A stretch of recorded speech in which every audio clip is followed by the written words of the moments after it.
देखी धुन तराजा तो हो गई, कहे से कि धुन तराजा आप लोग के मनोरंजन खातिर रहल, लेकिन गीत उहे होखे के चाहिए जौना उपलक्ष्य में आज आप लोग के बीच में आयल बने। आई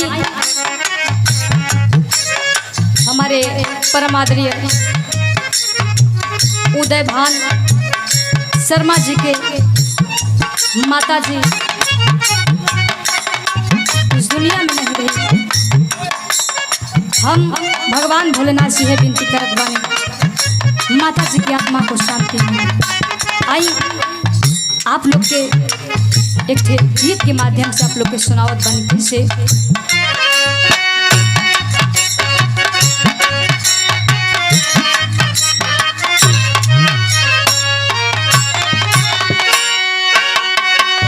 कि अंगने में फूले फूल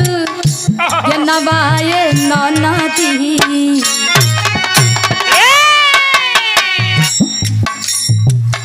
आंगने में फूले फूल के नवाए नदी, आज ले बधाइया दुआरा पर हो।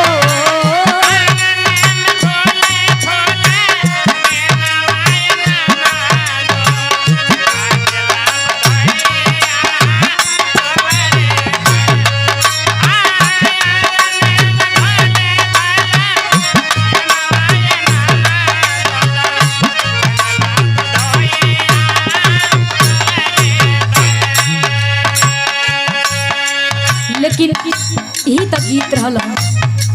भाव में कहे के बा। देखा है भैया ये सच बा कि धरती पर जे आई बा ओकरा के एक न एक दिन जाए के जरूरत बा, चाहे हम होखी चाहे आप लोग होखी चाहे आप लोग होखी, एक ना एक दिन ये दुनिया के छोड़ के जाए के बा। आई भाव में बड़ा ही सुंदर कहे कि बा कैसे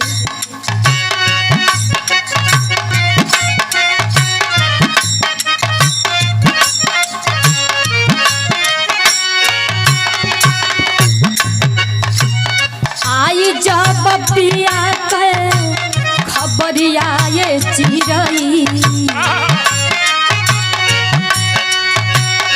आई जब पिया के खबरिया ये चिरई, छोड़ के जइबू नैहर की माँ गरिया हो।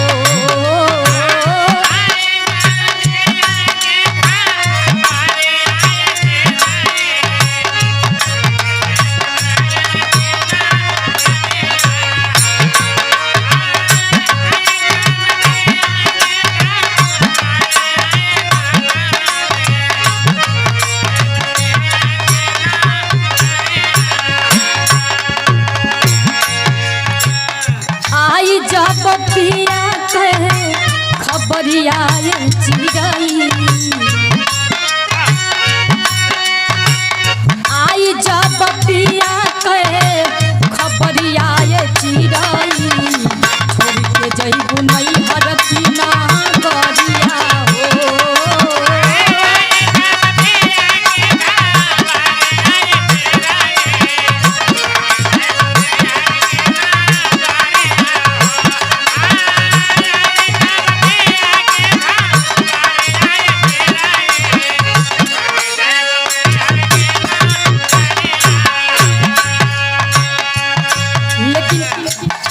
पहले बंद में कहे के बा कैसे देखिए कहल जला भैया कि माई का ममता बड़ा अनमोल होला, लेकिन वो माई के लिए एक लाइन गीत हम गावल चाहत बनी का। अमृत के धार केहू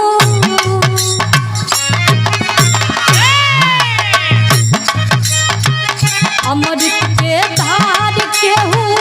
केतनो पियाई एगो माई बिना, अमृत के धार केहू केतनो पियाई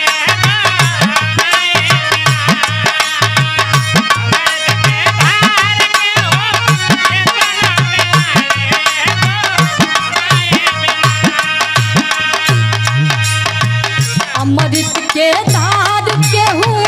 केतनो पियाई एगो माई बिना कैसे करे जहवा जुड़ाई भाई एगो माई बिना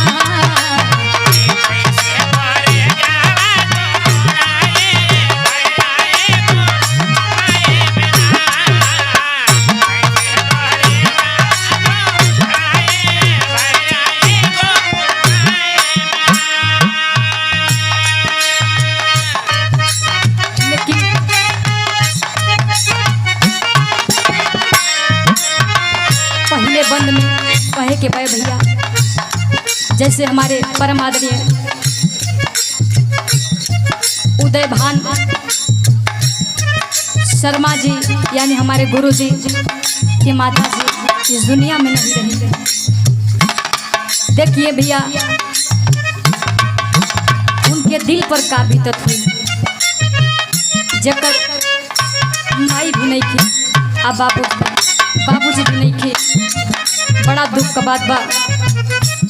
लेकिन पहले बंद में अपने गीत के माध्यम से सुनावत बनी का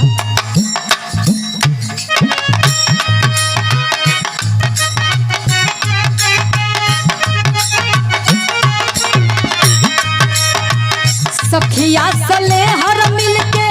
तोहर के सजाई है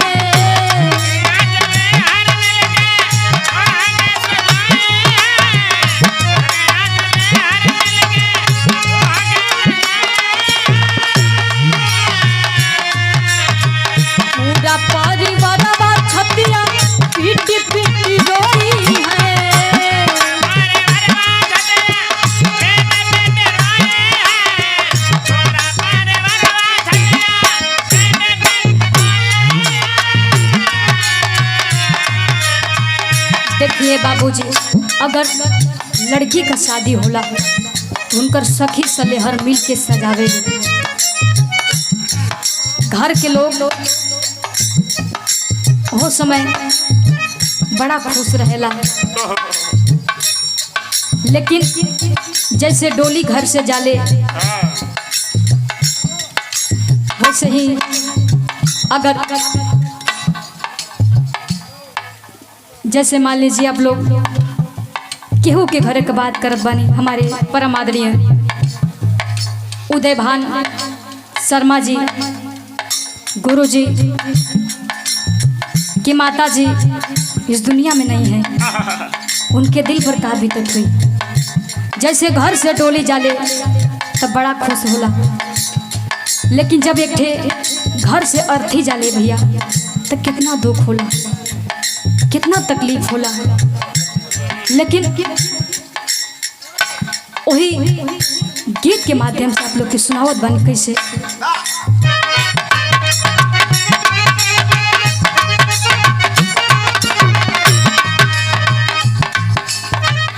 सखिया सले हर मिलके तोहर के सजाई है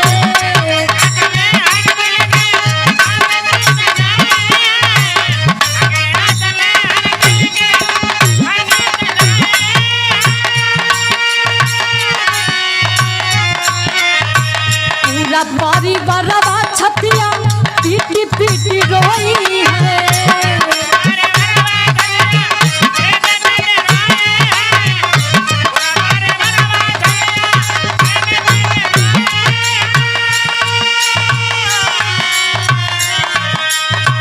बरस बिना बदरा के बदरिया ये चिराई बरसी बिना बदरा के बदरिया ये चिराई छोड़ के गई नहीं भगती ना दरिया हो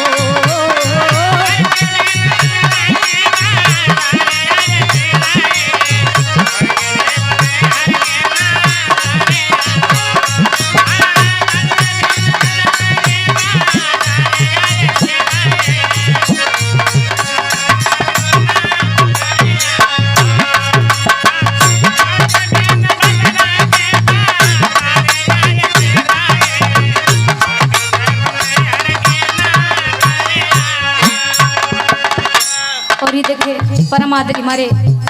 पारसनाथ यादव पूर्व प्रधान जी की ओर से बहुत ही प्यारा पुरस्कार, चरण में सादर नमस्कार प्रणाम हो और सब भैन के प्रणाम पर लगी। लेकिन दूसरे बंद में कहे कि बा कैसे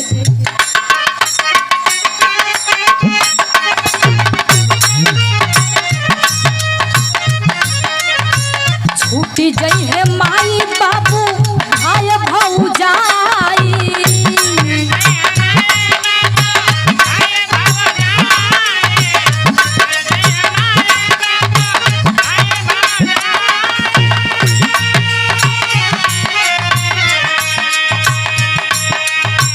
चार गो पहरवा चल है डोलिया उठाई,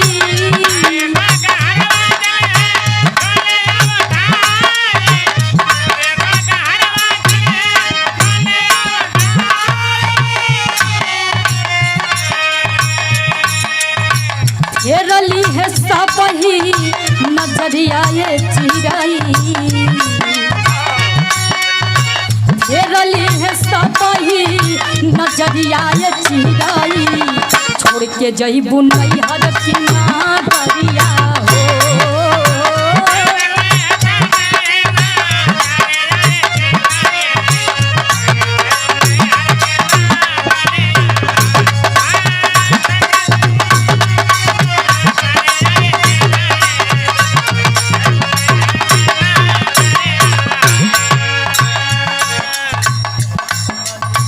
और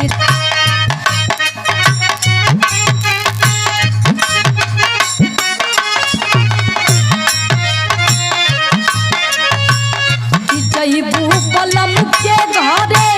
घूंघटा उठाई है,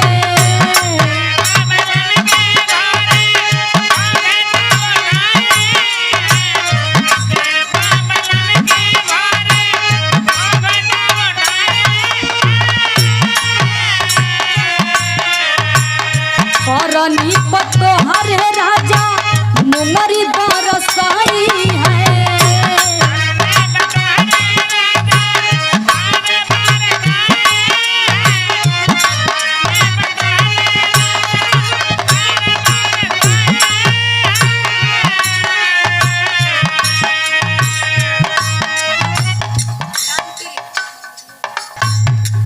कि जइबू बलम के घरे घूंघटा उठाई है,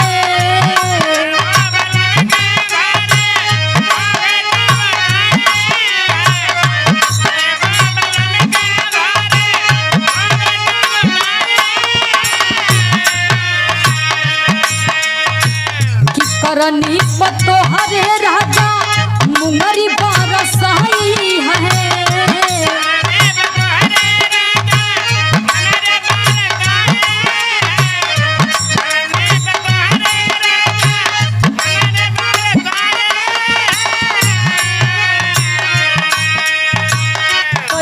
जनबू कैसन ससुर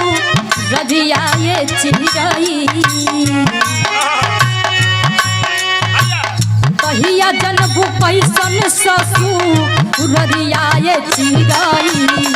छोड़ के जइबू नैहर की नागरिया हो।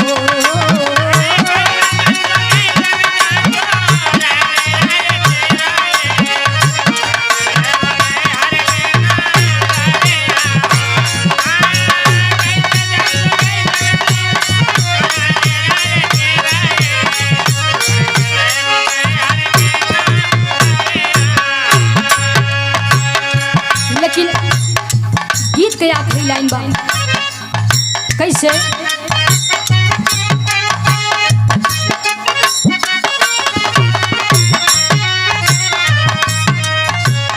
जादू गुरु लवटन गहिले कहते कबीर हो,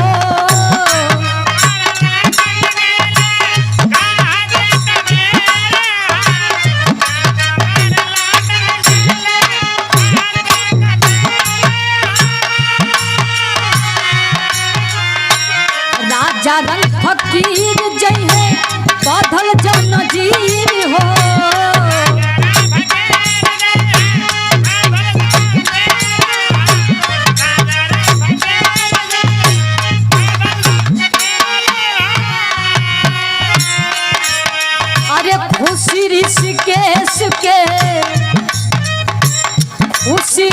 ऋषिकेश के सयरिया ये चिराई। अरे खुशी ऋषिकेश के सयरिया ये चिराई, छोड़ के जईबू नैहर की नागरिया।